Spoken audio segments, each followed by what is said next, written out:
right. Good morning, everyone. Welcome to Catalyst Energies. My name is Dee.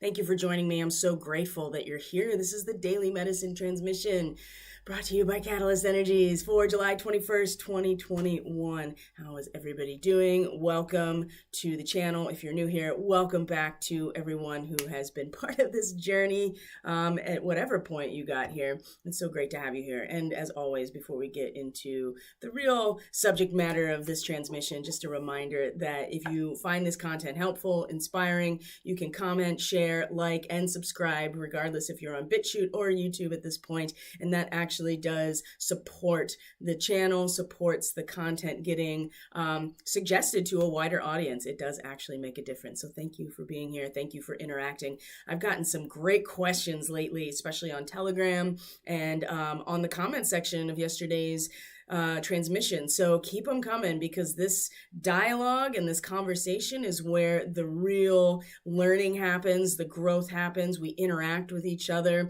We build upon our concepts by sharing with each other. And, you know, the messaging comes through so strongly when there is an interaction and a dialogue. So keep them coming. They're great questions and they inspire a lot of deeper thought, taking us on different trajectories that we may not have considered before. And it's so inspiring to have these conversations. And so keep them coming. Questions. I mean, I'm not going to sit here and tell you I have all the answers. I'm going to share my perspective. And that's how we all grow and learn together. When we all share our perspective together without judgment, without really resistance. Ooh, that's a big one. And we'll talk about that, because that is, in fact, the title of today's transmission: to embrace as opposed to resist. And that's pretty much manifestation, law of attraction 101. The more that we resist what we don't want, we're really just,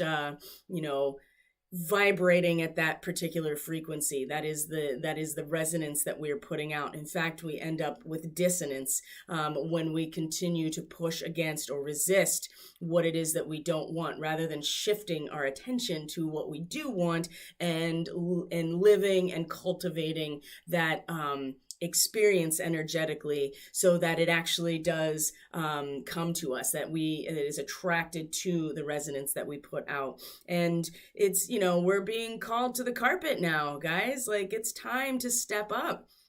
If you identify as a starseed and a light worker, and most people who are here at this channel, right, with these transmissions, are definitely in that cohort. It's time to step up and to utilize the skills, the traits, all of the things that we each came in with very intentionally at the time of our birth, that is showcased in the birth chart. These skills, these challenges, all of the things that allow us to grow and learn as a result of tension, it's time to bring them forward. This is the whole point of being here. So embracing rather than resisting. And so how is everyone doing? I will share with you that the last day has been a real challenge. Somebody I'm going to post it on social media, part of a conversation that I had personally yesterday on Telegram, which this person made this incredible comment that is so relevant. And what this person said was that the last 2 years have really been a litmus test for our soul. And I could not agree more. Oh my gosh. I could not agree more. And even yesterday was like a little microcosm of that litmus test in some ways. How are you doing? Was there some challenge? We talked about this yesterday, that cycles need to come to completion. And a lot of times we have to even let these cycles of failure come to completion before we can really gather in all the fruits of our labor and then realize where our true power of manifestation comes in. So sometimes, a lot of times, most of the time, we learn more from our failures than we do from our successes. And these cycles need to complete themselves so we see the full picture and can take what we have learned from that and apply it to our mastery of manifestation. And so, as we talked about yesterday's transmission and the reading, especially how the Four of Wands, it suggests completion. And in the Rider-Waite deck, the original kind of tarot deck, the imagery is very celebratory, right? And so there is a sense of completion of a creative process and a transformative process, a spiritual process. There is a completion, but a lot of times this card does come up in the sense that something is completed in a way that we would identify it as a failure, or is not exactly what we intended to begin with. And that does allow us to learn how we can be better, how we can be more masterful at manifesting our reality, because that's what the name of the game really is, right? It's nobody's going to do it from the outside. We can't sit back and rely on other people to make these decisions for us, whatever they are. We have to step into our role as conscious creators and realize that it is up to us to not only anchor in the light, but also to amplify it in order to attract those who are resonant with it, and also circumstances, and essentially creating a new matrix of reality. That's all Capricorn really represents, is the unfolding of the physical matrix of the universe. And it's really nothing more than an extension of the Sagittarian archetype of the alchemical process of our understanding based on collective values. So we're going to talk about Sag today, of course, because the moon is still transiting Sagittarius, is going to be making a square to Neptune, and in a trine to Mars, and then the moon is going to be moving into Capricorn today. So we're going to really start getting down to business on a personal and emotional level, and this can be a little heavy for people. This can certainly be suck the joy out of a situation, because it's really about responsibility, taking authority, all of the Capricornian things, being ambitious, business oriented, right? Like resources, but collective resources, what we're all responsible for contributing to. So we'll talk about all that today, and we'll get into this reading. But I just want to validate people's experiences, and I can personally attest to yesterday being a huge test of discerning what I can control and what I can't control, and letting go of the things that I can't control, rather than resisting the situation, embracing the totality of all of it, even the things that are failures, either the things that are frustrating, either the things that are painful, right? My dad's recovery is not going as well as he was led to believe by the doctors, which, it is what it is, right? And so we take it one day at a time. And thankfully, that is kind of his mantra. So he's already set up for, for a recovery that may not be as swift as he was led to believe, but also, too, that he is fully prepared to embrace the situation for what it is. And I'm very proud of him for that. That's a really hard thing to address, and to stand in your power in the face of things going wrong. And so all kinds of things were, probably came to the surface in order to fulfill that cycle of completion, that and to show us, and to pull in all the fruits of our labor, so we can see exactly what we need to remedy, what we need to fix, what we could do better next time. And this all fulfills our mastery, that magician card, right? That mercurial energy of manifestation and consciousness.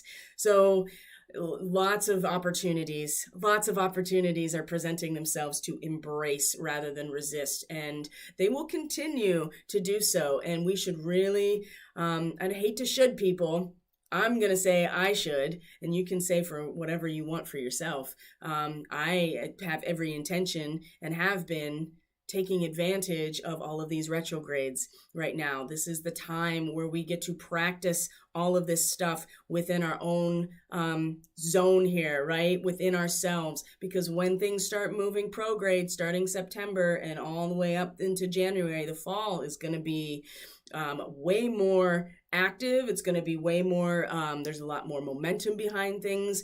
It's going to be expressed out in the world, and something that we interact with out in the world. And so the opportunity of these retrogrades, right? Let's go over it. Let's go up. Jupiter retrograde in Pisces is soon to move back into Aquarius. Okay. Saturn is retrograde in Aquarius, which is its co-rulership, so it's very powerful. And I posted about it's just so much of Saturn right now is really testing our ability to be compassionate and to really, again, embrace the reality of the situation where people are at in their progression on their own journey, and really letting go of the judgment and the anger and the resentment. Now, what I will say is that I have noticed a very strong shift from anger, resentment, nastiness to depression and almost woefulness. And that can be, when the moon comes into Capricorn, I think it's going to be, it certainly could go either way, where it could be amplified, right? And more depressed, more bumping up against the reality of the situation in our own emotional state. Or we could use it as an opportunity to kind of like buckle down and get some things done emotionally within us. It's all about how we work these transits. I really don't resonate with a type of astrology that leaves it up to the transits impacting us directly and we have no control. We are conscious co-creators. We can utilize these fixed points in time and the energy that comes from all of these planets and the objects and their geometrical connection. It's so important. I mean, sacred geometry is kind of like the basis of astrology, because these aspects are geometric patterns and they carry their own resonance. So we work with it. It's all about potentials rather than predictions. And I had talked about that in the comment too, that I personally don't really focus on predictions, or it's more like forecasting, right? And we've talked about chaos theory before, right?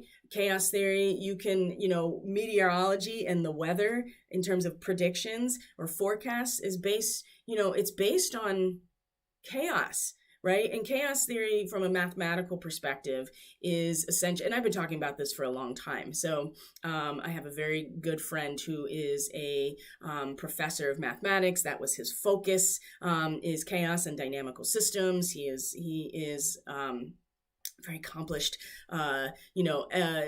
educator, professor, and researcher in his field. So he's very good at bringing this down to reality. And I've seen it starting to pop up in other areas, and it really kind of makes me excited, because the point is that any change in a variable in the original system can change the entire system. And I would look up, if you're interested, and I'll try to post some videos or something that is relevant, that's easy to understand about chaos theory and how it actually is very much connected to this bifurcation. That's something that we can address more in depth in a little bit. But forecasting versus predictions, right? Because anything can change, and it's more about following the potentials. There are fixed points in time that the astrology represents, these fixed nodal positions in this geometric pattern. It just depends. Our role is how we are going to, what trajectory we're going to take. How is it actually going to unfold to these fixed points in time, and then the experience of real life that goes along with it. So anyway, we have all of these opportunities right now to really practice and to take advantage of the potential and the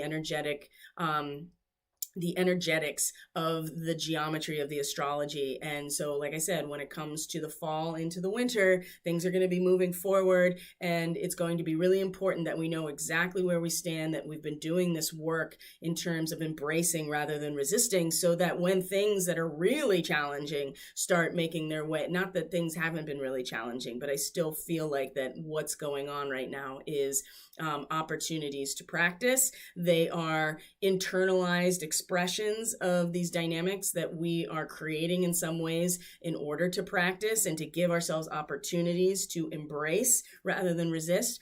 But come into the fall and to the winter, when in fact the nodal axis is going to shift in 2022 into Taurus and Scorpio. And I talked a lot about that this morning in an exchange. So I'll post that more on social media, because I thought it was an incredible conversation, and it really stimulated a lot for me, which I've been thinking about the nodal axis shifting now for a while and what that's going to mean. So there has been some resistance. So let's get right into the reading and look at it, because despite that, there is so much guiding light and optimism that we have access to that is right at the heart here, that if we can, again, really embrace it, we're going to be in better shape than if we continue to try to resist what's going on. So we see here, like I said, there's the star, right? There's the star right there in the center. And yesterday, what did we have at the top of our awareness here was, again, number 17, the lookout. The star card in the Thoth Tarot is 17. It is the Aquarian card. So we do see this at the center with the Knight of Cups as our outcome. That's a really very favorable, very beautiful type of resonance that I'm getting off of this, in terms of like offering ourselves, right? That we're not shutting down our hearts, that we are not building up all of these walls of resistance, that we are staying open and vulnerable while at the same time strong and active, just like a knight, right? It's a warrior energy, but this warrior is bringing the cup of, we'll see it when it's more magnified, right? When we get a bigger picture of it. So there is such a beautiful potential here right now in the midst of all of this strife, which is literally how this starts. So the 5 of Wands, Saturn and Leo, right? Strife. You can see here that this big, large, much bigger than the other wands is in the foreground. It is it is pushing down on the other wands. The fire is underneath it, right? So it's being suppressed. But you also see too that at the top of this staff here, for as much as it, and the bottom too, for as much as that is providing this resistance, it also has at the top here, you have the serpents, you have across the top the wings and the wingspan. You even have these little Hermes wings down at the bottom. So even with this resistance, this is so beautiful, because even with it, it shows that there is something to transcend from the situation. Just like Saturn in every situation is that wall that we have to contend with, that responsibility, the authority figure, the physical matrix of reality that we can't bypass in physical form.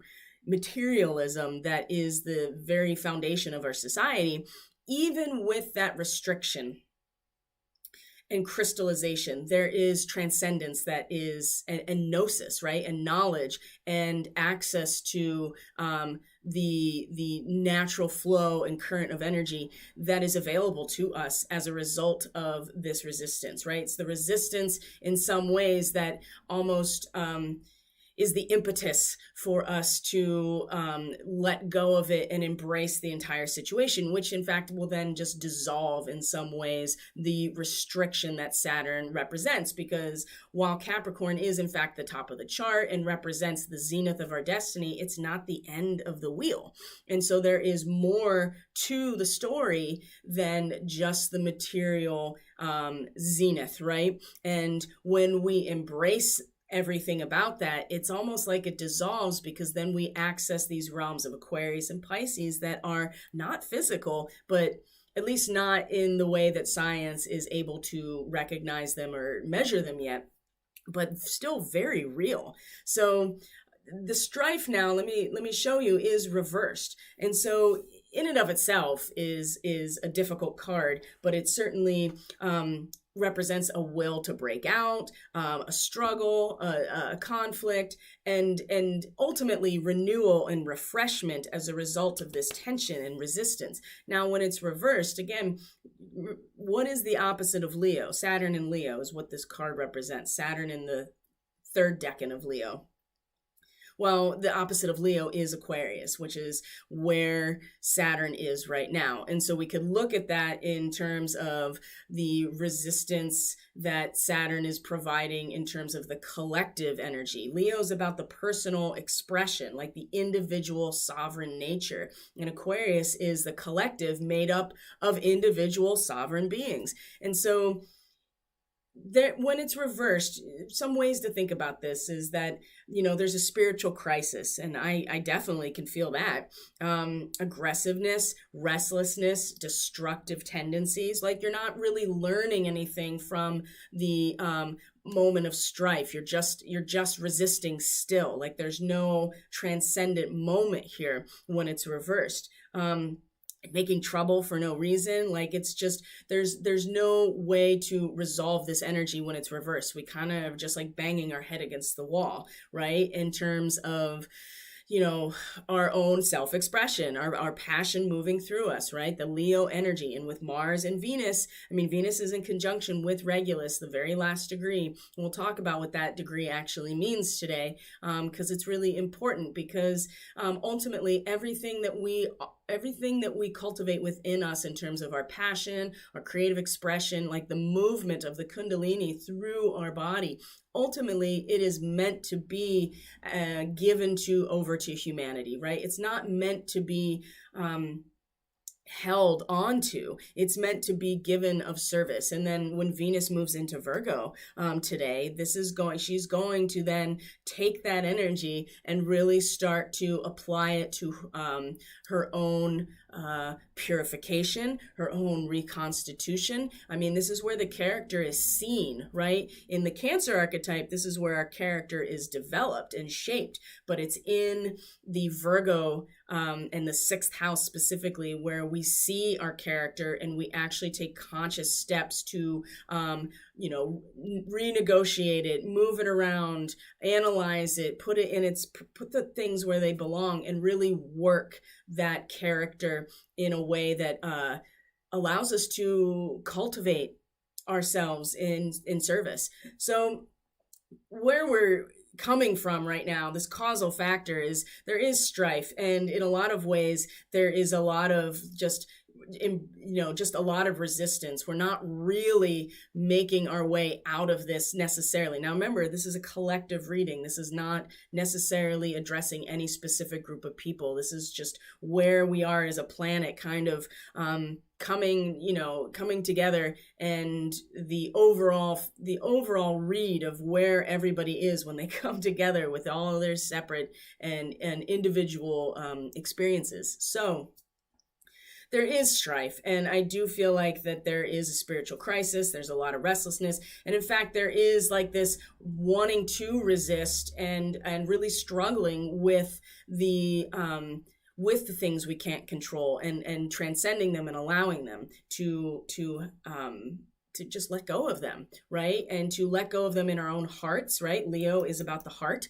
letting go of them in our own hearts, right? So that we are not continuing to emit that type of anxiety and worry and frustration and feeling blocked.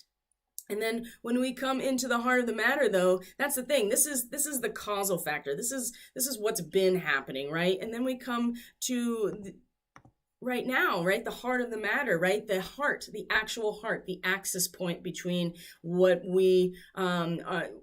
is going on in the micro within us, and then it is the axis point between that and what we are experiencing outside of us, that heart space, which is, where the toroidal field really emanates from, is in that heart chakra space. So we see here that it's really about this cosmic optimism that I think that we are holding now, which is a really good sign considering the fact that we have been really banging our head against the wall and really resisting what is happening. And it's really easy to get caught in a feedback loop of rehashing information over and over and over, thinking that you actually are getting somewhere, when in fact you are actually just like restlessly rehashing the same information so that you can feel like you're doing something. And it hasn't really, all it's doing is really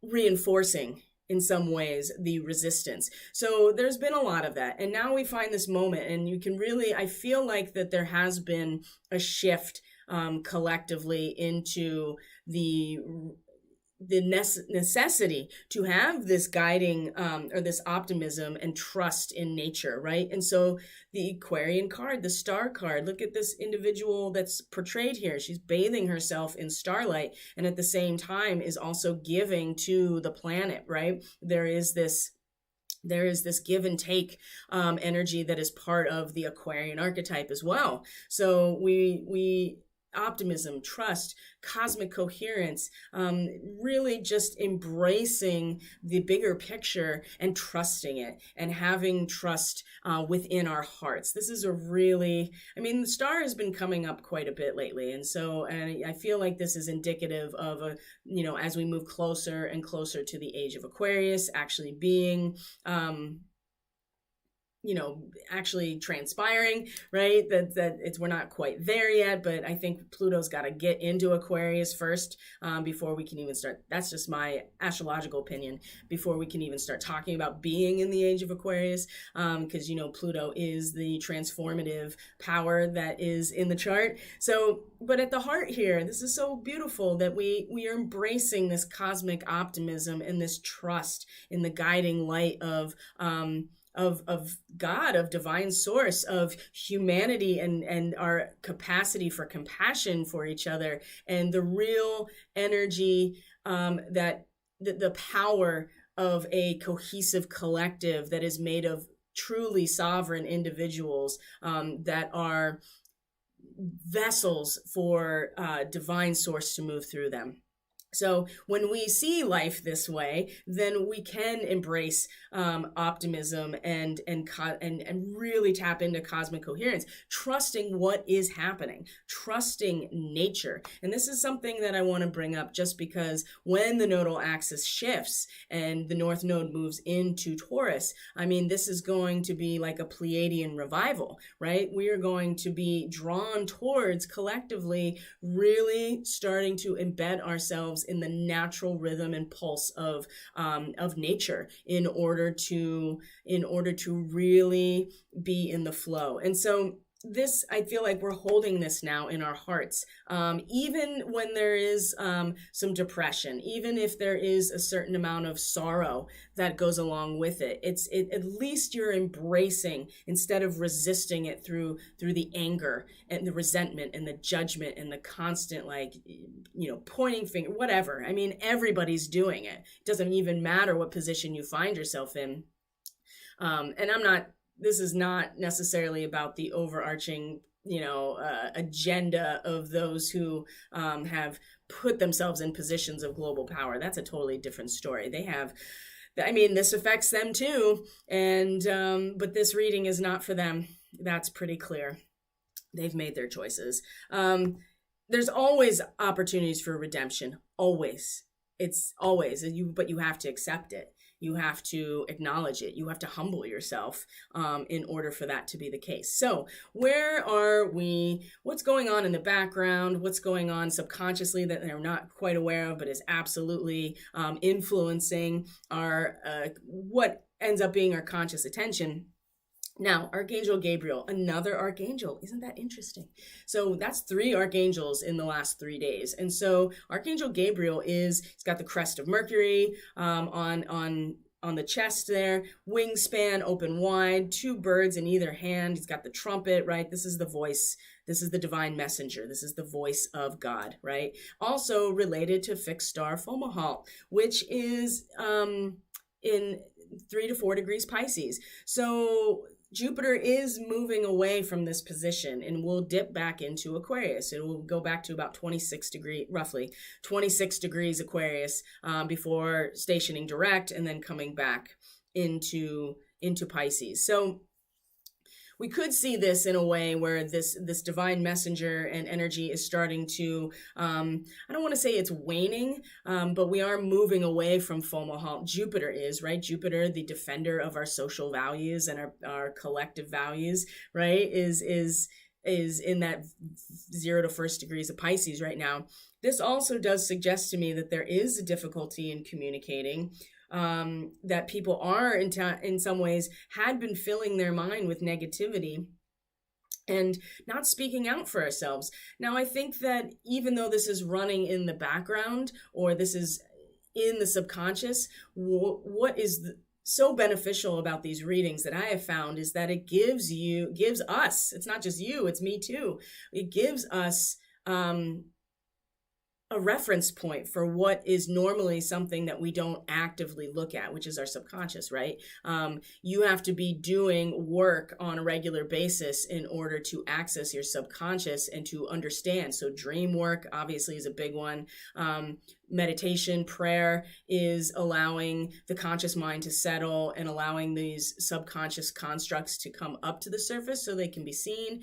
Things like yoga nidra, which is like self-induced hypnosis, is one way to get into your subconscious and make changes. Hypnosis is obviously the way you do it with another practitioner, but yoga nidra allows you to do it yourself. Essentially, it's a guided process, but you are planting the seeds, not someone else. But it does also, in this position, show us that, it makes it clear to us that we've been having a hard time, that maybe we have been filling our minds with negativity, the resistance of the anger and the fear, lots of fear, and the consistent resistance of banging our head against the wall and seemingly getting nowhere, or having one thing happen at the beginning of the day that just like totally ruins the rest of the day because you can't get it back together. This at least is bringing our awareness to this, not speaking out for ourselves. So as this energy that we become aware of, and we can start to transmute and transfigure, moving up through our energetic axis here, we find that it draws our attention to the reality that we do have to clear the way, right? This is about taking our, getting out of the carriage, taking our tools, and doing the actual work that it takes to get our obstacles out of the way. Now, this can be lots of different things, but I would suggest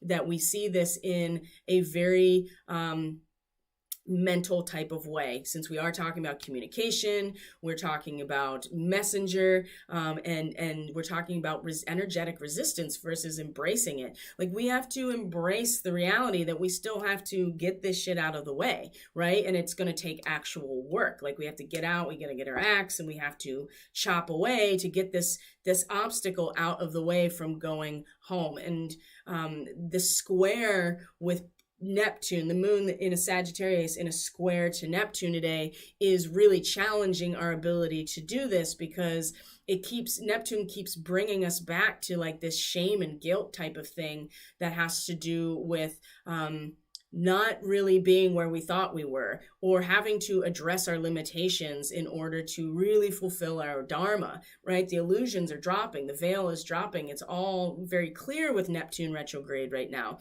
And we do each intuitively know that we're trying to get home, right? We're walking home together, right? We're all going together. And there's a sense here that we are, for those who stay true to themselves, there is this reward of getting home together. But at the same time, the real challenge here is that we kind of keep getting pulled back into this negative framework here. And remember what I just said, Fomalhaut is in Pisces, right? Fixed star Fomalhaut, that's related to Gabriel. And so where Neptune is positioned as well, this entire Piscean archetype, where everything that has transpired is still part of the system energetically. Like, you don't destroy or create energy, it is just transformed.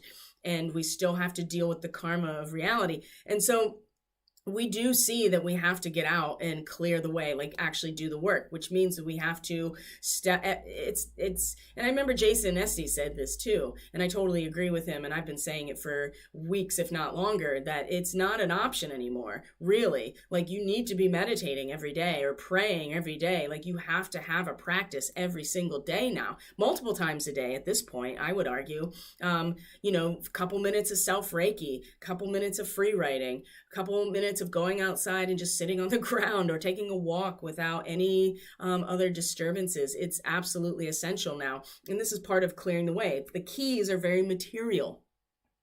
So we actually have to do work in the material realm in some way in order to clear this obstacle out. And we see this now. We're aware of this because in our hearts, we are embracing cosmic optimism and trust in nature, and trust that and trusting not so much the plan necessarily. Oh, you can trust their plan, that's for sure. But trusting that, trusting nature's plan, trusting divine source's plan, trusting God's plan, right? That's really what the star card draws us to. So we do see that we have to do some work here, and it comes from an awareness at a subconscious level here that we are not really communicating very easily or speaking out for ourselves, or we are filling our mind with all of this negativity, okay? So the outcome here to look forward to, which I think is really awesome personally, is the Knight of Cups. And so you have this contrast that's being balanced between the fire of the Knight and the cups, which is the water. So it's a pretty self-explanatory image here. Now, I really like this peacock, right? This is very related to Venus. Very, very, very related to Venus. Number one, the peacock is the last degree of Taurus, right? So we're looking at Pleiadian territory with that end of Taurus. And the peacock is very Venusian, okay? Venus at the last degree of Leo, moving into Virgo today. So this is something we should incorporate into this process, because this is an offering. Regulus, the last degree of Leo, is an unsealed letter, right? And it's not so much that we are... It's not about trusting or not trusting. It's the idea that everything that we have cultivated individually through our creative self-expression and our passion, right? What is it that gets us going? What is it that allows us to shine forward as the individual sovereign being that we are? Ultimately, the real goal here is to offer it up, right? And it's the Knight, the fire element, that's doing the offering and offering the chalice, right? The Cancerian archetype, the love, the familial bonds that hold us and help our character develop, our root system to our core. So when we have court cards, these are, as we know, these represent actual people. So we see ourselves embodying this role as a result of all of these interactions today. So there is a contrast and there's a balance here. It's not an alchemical fusing balance. It's just balancing these opposites, almost more like a Gemini energy or a Libra energy. So what does this card represent? Well, self-sacrifice, self-redemption, and compassion and sensibility. Like, we really have an opportunity here to step into this role. Oh, my heart is like expanding so much right now. It's really quite remarkable to be able to share with you, and very palpable, right? I can feel my energies just talking about it. The energy center here is just opening. It reminds me of the Grinch. And I think a lot of people have been in that Grinch mode, right? That their hearts are shutting down. They're folding over, right? They're shrinking in to protect it. And what we want to do is not only open and be a spiritual warrior, but we want to offer. We want to offer ourselves. We want to offer ourselves up for redemption, and everybody has something to be redeemed from. Everybody, all of us. And when you realize that, then you can let go of the burden of judging other people for what they're doing. And this is some of the hardest work we'll ever do. And it is one of the most frustrating conversations to have with people, because you don't know what you don't know. And it's not until you feel it in your body, the difference between judgment and unconditional love, that you really get it. So, but what we're seeing here is this opportunity for us to step into this role where we offer ourselves, offer this compassion, give of ourselves and give of our own creative passion in a way that is able to strengthen those bonds, right? And we're going to see here that part of clearing the way is being very realistic about the communities that we're invested in, okay?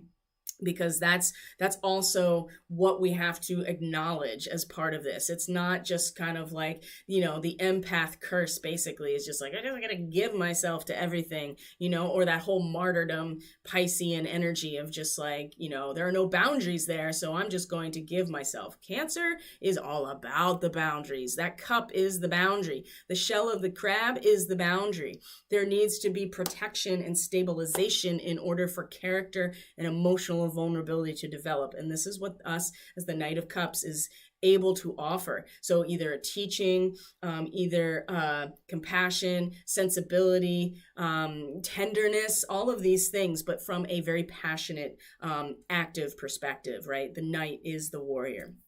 So we can look at some guidance here to help us along the way if we're struggling. So we know that with the Archangel Gabriel being reversed, that there is some misfiring of communication. There is not a clear channel of communication within us outward. Maybe we're not getting the message because we're in resistance. That's a big one too. It's really hard to get insightful information from your team when you're just in resistance all the time.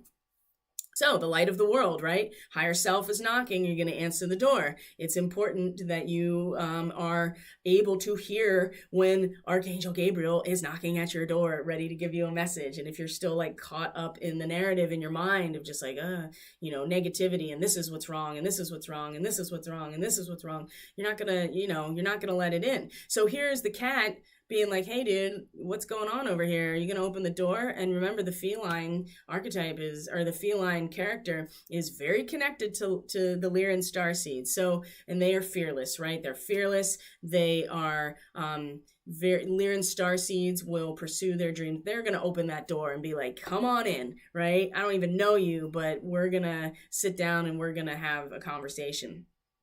And we're going to go places that I've never been before, right? So it's this very spiritual aspect, the cat. So letting in the light of the world, right? Here's the light right here. It's got the halo. And so letting in your higher self so that you can, in fact, get the message instead of resisting it.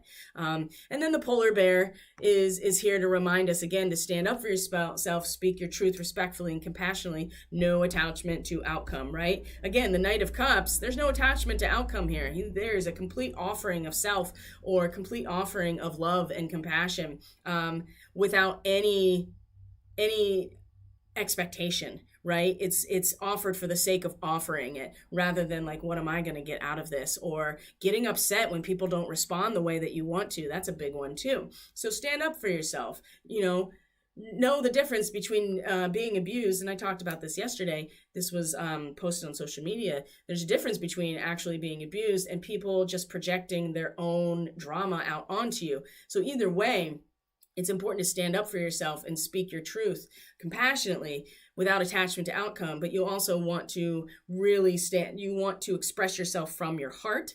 Again, that emotional but also passionate connection here. And you being attached to the outcome kind of defeats the whole purpose. So this is giving us a lot of real power here. And at the same time, compassion with the polar bear, right?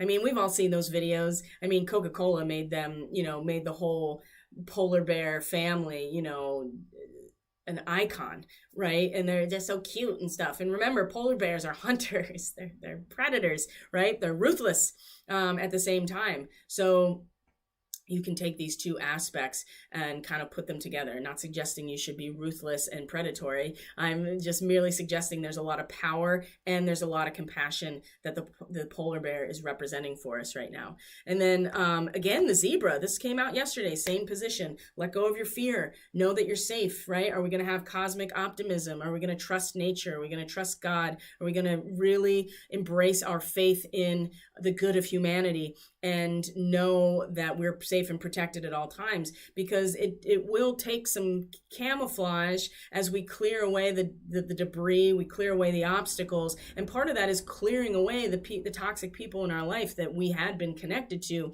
that we have a strong bond with. This is coming up so much. We will be protected, right? Because we have to come to terms with there are people and there are communities and there are even spiritual practices, spiritual communities, spiritual mindsets. The whole thing is like religions, for instance, or just like an entire community. We have to acknowledge that it may be time to move on from them. It may be time to separate ourselves entirely from these groups and really take the time to go in on our own. But considering that it's about clearing out the obstacles and the fact that we need to be reminded again that we are safe, we are protected, we have natural camouflage if we use it in our environment, because we do need to cut some ties here and find new communities of like-minded people, and also to cut out those people who are not actually a positive influence. And I'm not saying that we should push people out of our lives entirely. I'm saying that when you change the dynamic of the energetic relationship with those people and you're not taking on their stuff anymore, or taking responsibility for their experience because you are still uncomfortable with feeling other people's feelings, then you're not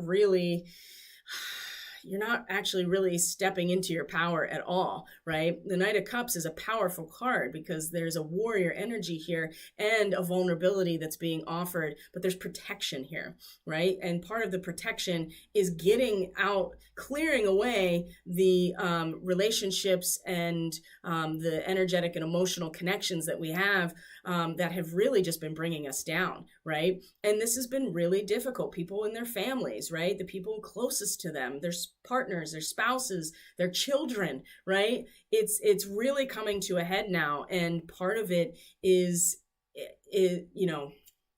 part of it is acknowledging it, and the other part of it is doing the actual work to cut the ties. And that, again, that doesn't mean that we're necessary. Sometimes that is what that means. You have to get away from that person. You can't talk to that person anymore. Anybody that has an addict in their life, or is a recovering addict and knows this as being this person, you have to set clear boundaries with people that are not taking care of themselves or addressing their own needs for health and wellness, because they attempt to just siphon it from you. So we do have to acknowledge this. And this is probably the most difficult thing because they want people to wake up. We want people to wake up that are around us. We want them to be on the same stair that we are on. It's just not reality, right? And that's what Saturn is, reality. So we have to come to terms with reality. We have to embrace the reality and do the work necessary to clear the way. And we are protected. That people will attack, right? When you take away what they've been siphoning from you for who knows how long. And I can speak personally to this, okay? This is not a judgment on anybody else's relationships in their lives. Like, I've went through this many times. And I can say that I've watched it in action when you change the dynamic. A narcissist will gaslight you to the end of time because they want to keep siphoning off of you. Okay, so we are protected. So have faith in the situation. Know that if it feels like you need to cut yourself off from people or groups, right? It's okay, right? You'll find other like-minded people. And it's important that we get together with those like-minded people. That's the other part of this as well. It's not so much cutting people out, but making space for us to all get home together and to start interacting with the people who are on our same vibe, right? It's important that we acknowledge both sides of this. So let's start looking at the astrology. That's a really powerful reading, considering how much of a struggle yesterday into today has actually been. So here is our chart for today. Now we do have, nobody is live. I wonder what's going on today.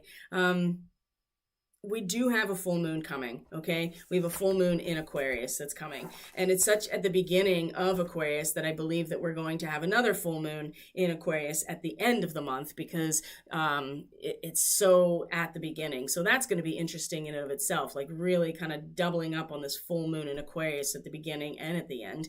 So we will be talking tomorrow about the full moon and the rest of this lunar cycle. And we're going to revisit, I think, the new moon intention, because we have to remember what it is that we sanctified, what kind of productive relationships within ourselves that we sanctified, because that is still playing itself out. And what we're going to see with the full moon, as with every full moon, is a culmination point. We're going to see how, when our personal experience of expression starts to spread to other people, right? Just like the blood spreads everything throughout the entire body through the blood vessels, right? We are also have to contend with what that brings up that's unexpected and our ability to handle that. So I do see that the full moon is going to either activate or certainly amplify, or it's not the right word. But the imagery is the blood rushing through the body, the blood rushing to the head, and then everything spreading throughout the entire collective, right? Like the collective are the blood vessels and the whatever's in the blood. It's like getting intravenous medication, right? Goes right into the blood system. Oh, here's a good example. My dad, while he was in surgery, they put an IV directly into his heart, right? They put it directly into his heart. So there you go. And then it spread throughout his system immediately. And this is to get things into his system like immediately if they needed it during the surgery. Same type of idea here is that what is released from our hearts is going to spread throughout. It's going to spread beyond just us, right? There's that Knight of Cups again. It's going to spread as we offer it. It's going to spread throughout the collective. And what we will see within us, the culmination point within us, is showing us the unexpected and challenging aspects that come along with something like that. It's an unexpected storm.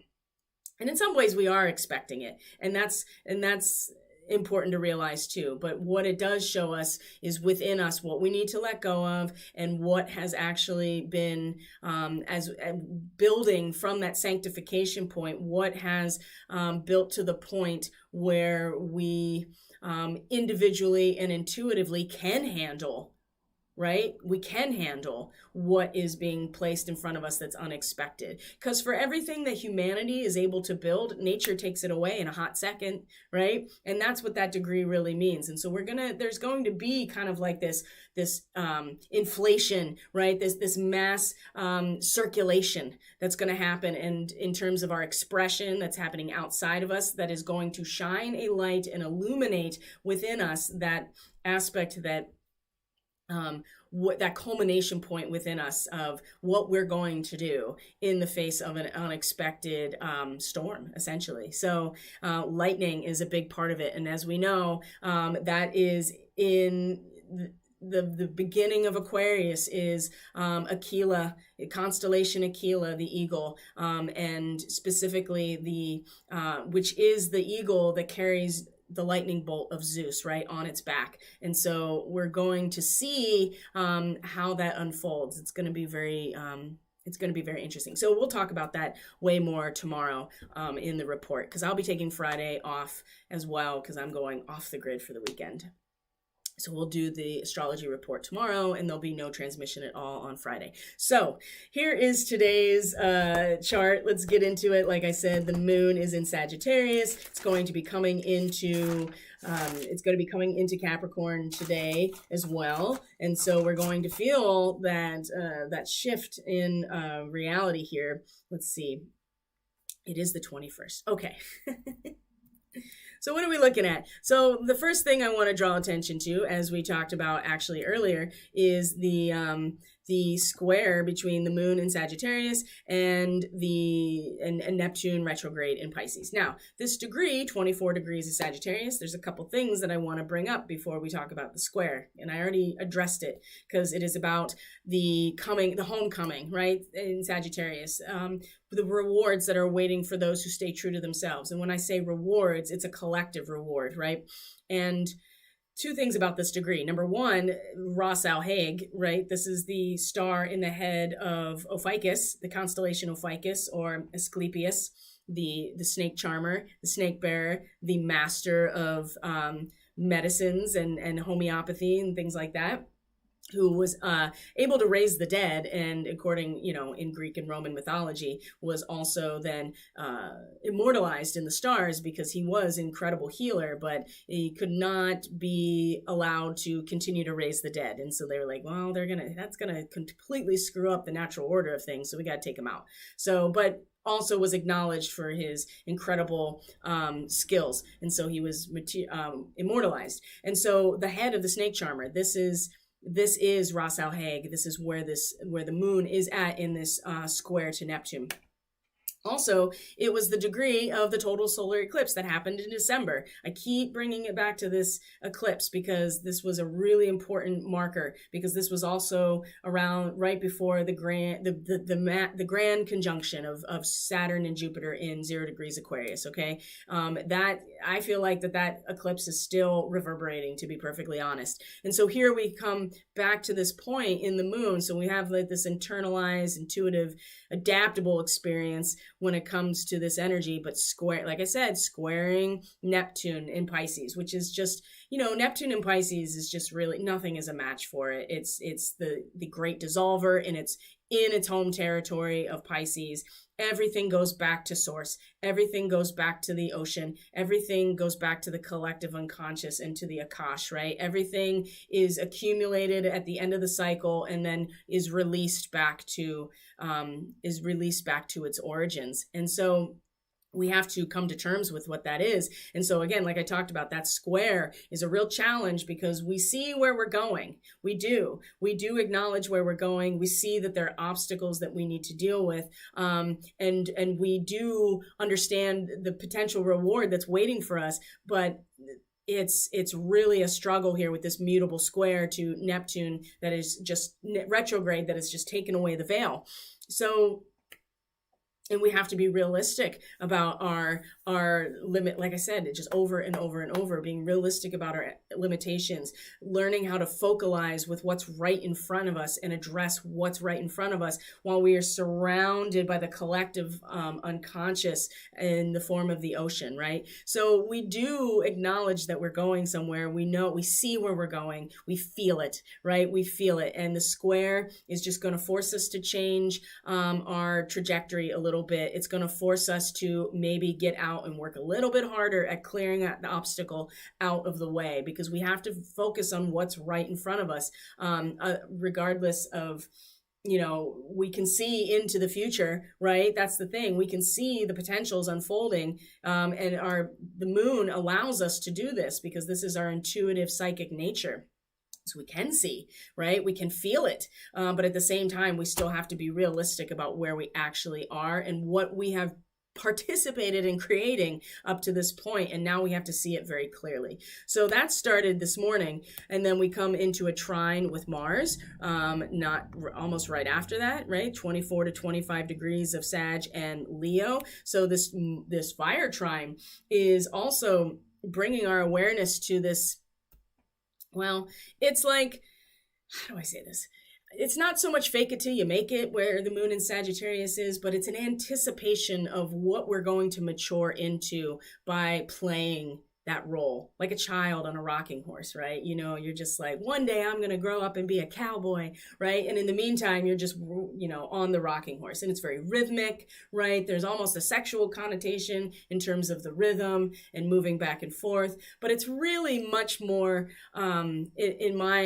in my read, it's much more about the anticipation of where we're going to grow into, and the things that we do in the moment before we actually grow into that it's like it's like playing, right? And that's why I say fake it till you make it. It's not really faking it at all. It's just playing with the basic concepts in a very innocent way, in preparation for where we're going to go to, right? And the trine here to Mars it's important to realize that Mars is giving us a lot of courage right now to face a very long and exhausting adventure, right? This Sabian symbol is a camel crossing the desert, right? So a camel has everything that it needs within, all the water is stored within its body, and that's how it's able to survive these long treks.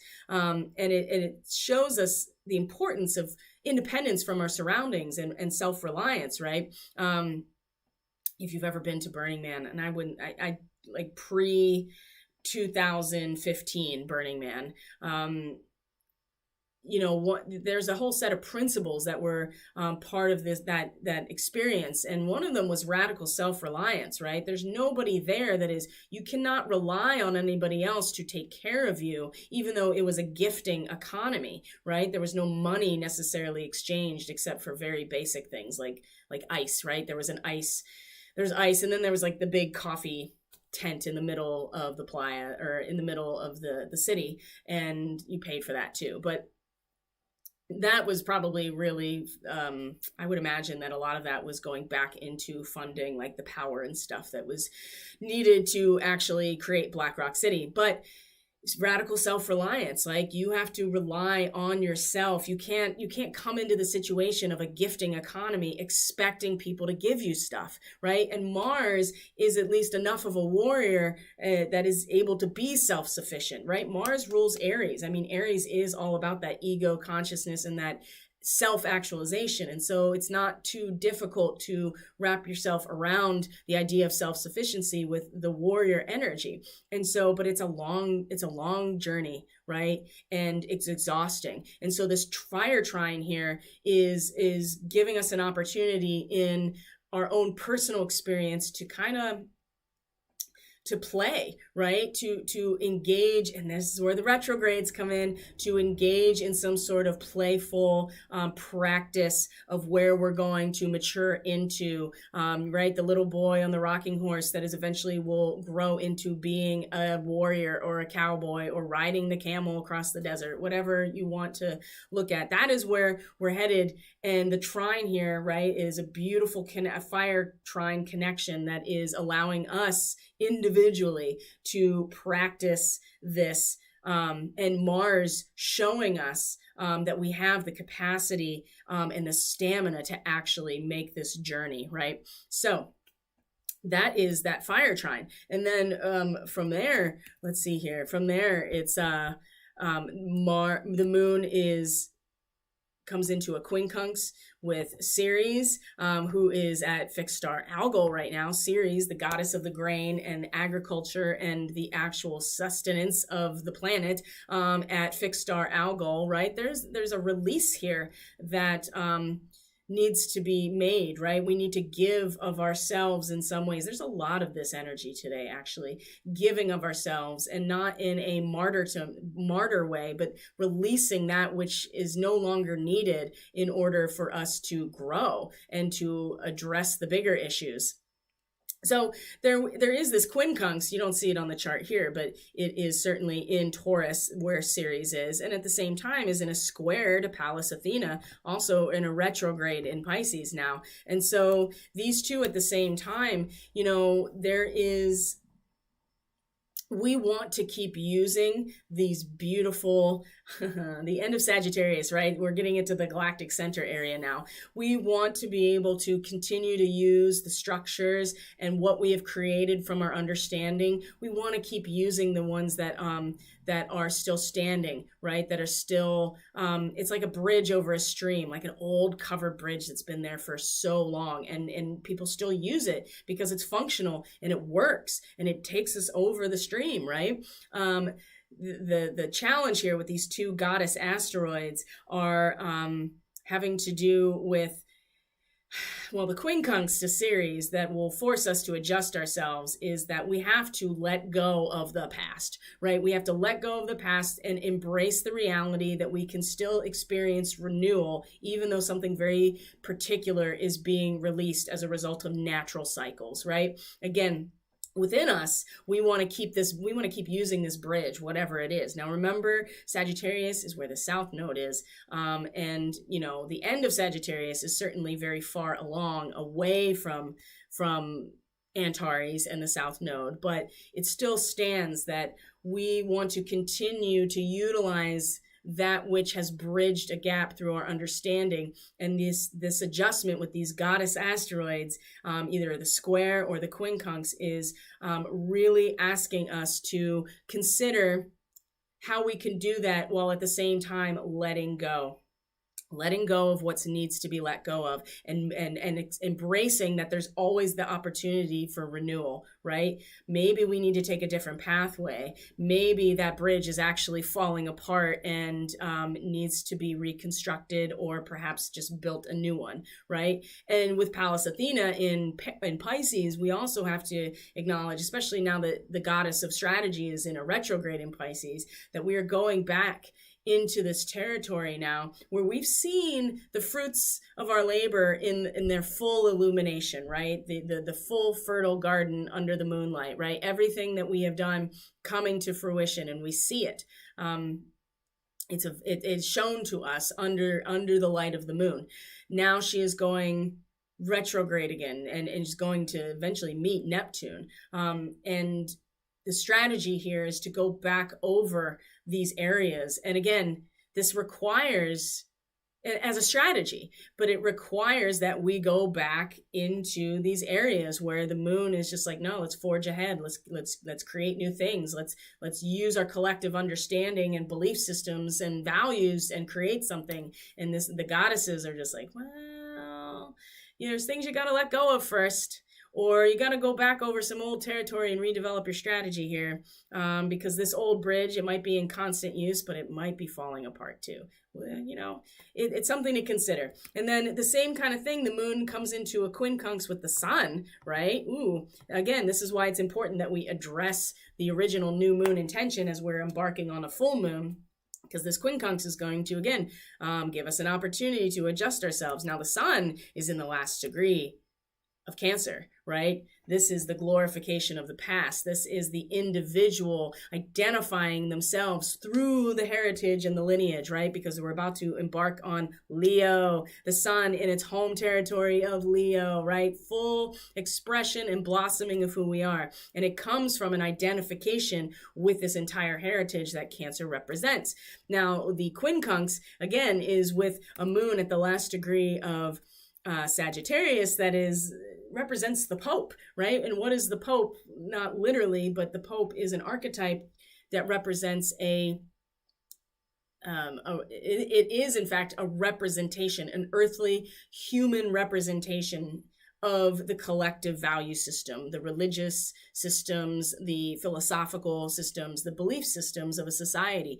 It comes into a form, right? And as we move from Sagittarius to Capricorn, that makes a lot of sense, that it comes into some sort of distinct form that then is at the head of the institutions that are created.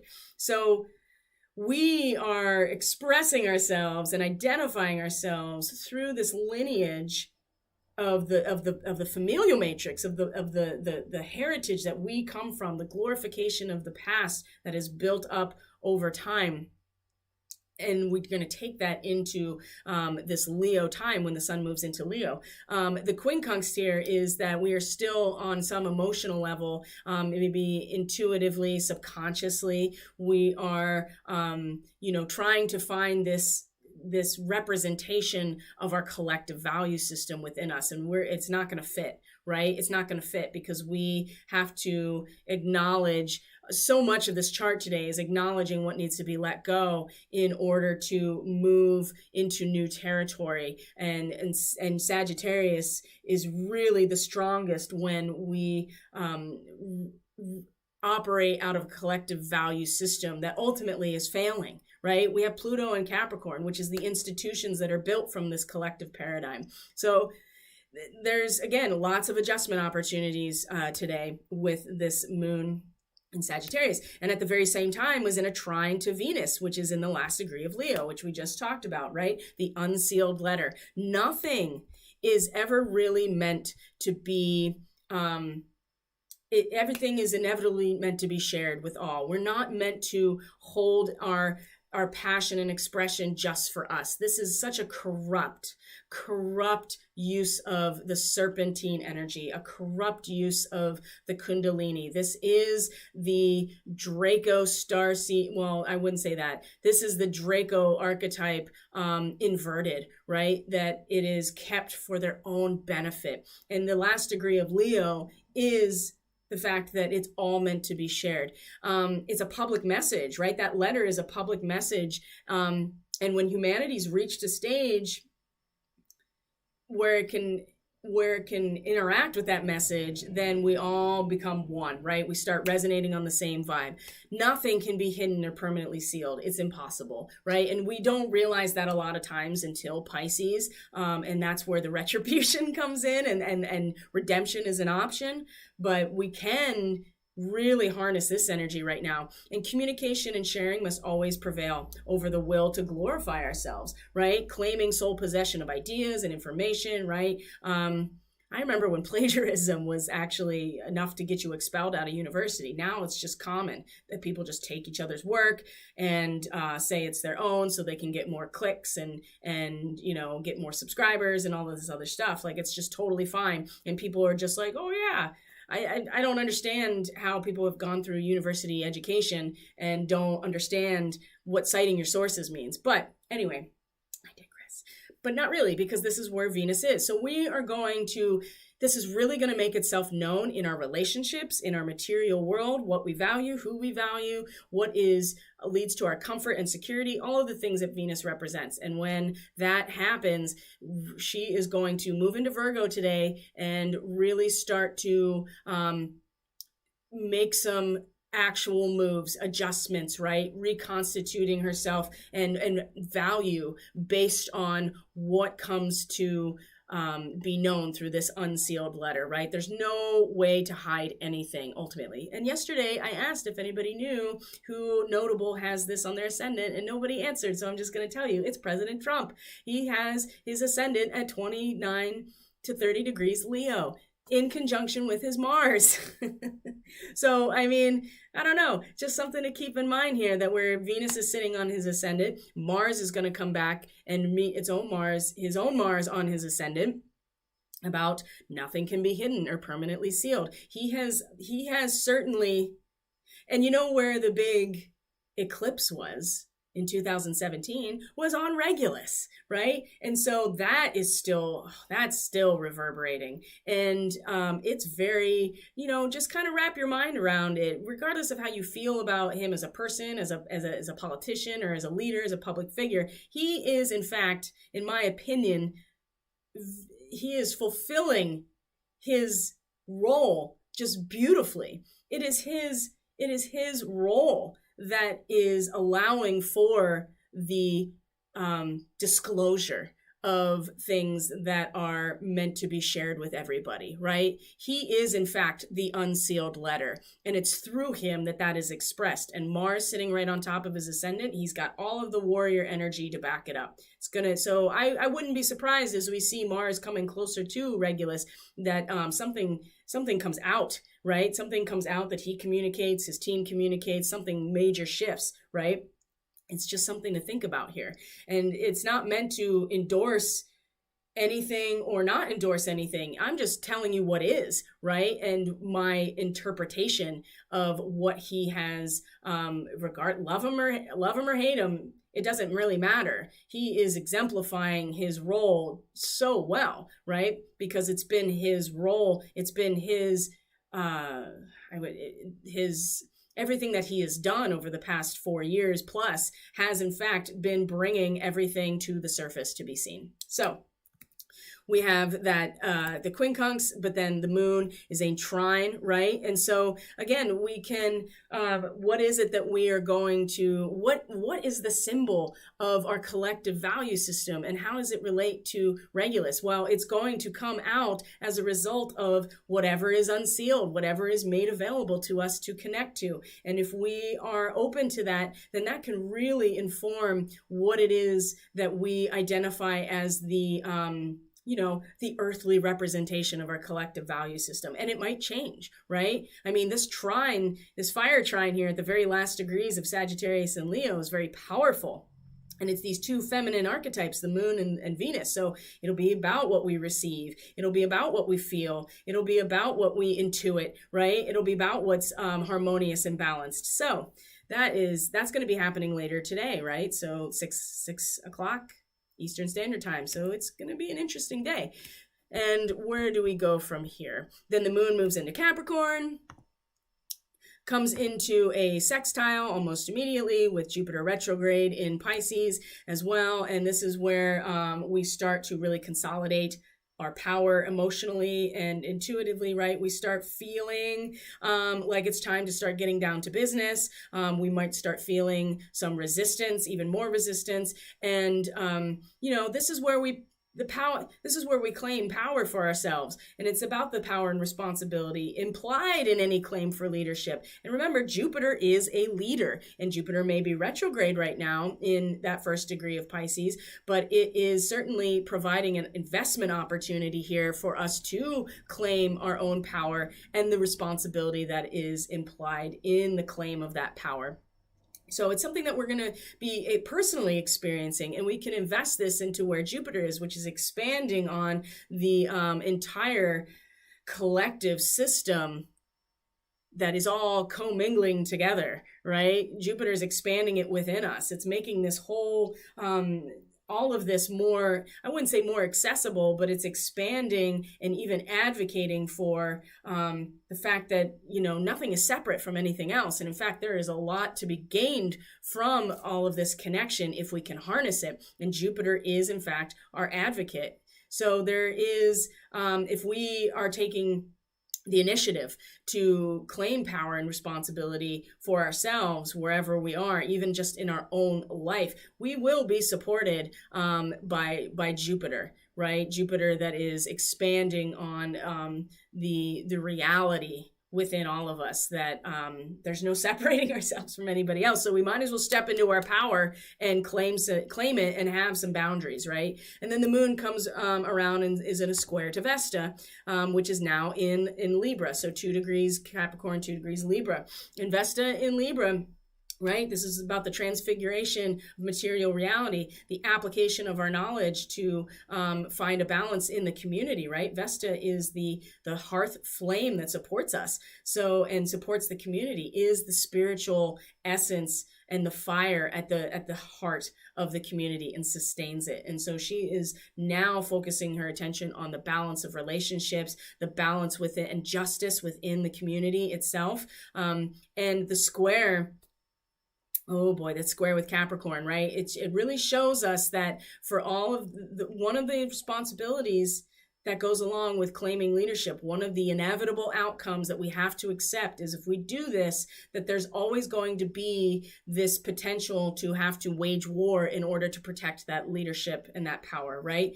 And square to Vesta, right? These cardinal squares here with Libra, this cardinal energy with momentum. Vesta is much more in this transmutation phase of transmuting the past experiences into the future, right? It's the realization in that moment that the seed is revealed to us of where, because the seed is that point that is the culmination of the past and the future, right? Because it is everything that has led up to that seed being viable, and that seed represents the continuation of the lineage. And the square here is that the moon is it's really drawing our attention to the reality here that in order to continue that power and the structure of our institutions, where sometimes war has to be waged, and there is damage that can be done in that situation. And that's, I think, going to show itself a lot more much later in the day when this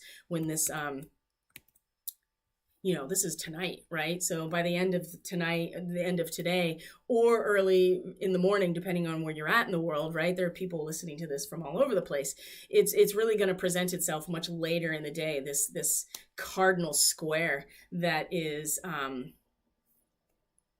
at the same time that Venus comes into Virgo, right? That we're going to have to, start to really buckle down in some ways. So, this earth energy between Venus and the moon in Capricorn now it's going to shift, right about the same time. So it's going to go from all this passionate, fiery energy, all this potential creative transformation, and then it's going to get itself embedded and grounded and in reality. And that's where I think the 4 of Keys really stands out. That we have to actually do work. We actually have to invest ourselves and find value in doing the internal work. And when we do that, I think that we are going to be in a much better position with what the full moon is going to show us. So, my friends, I'm going to leave it there for you.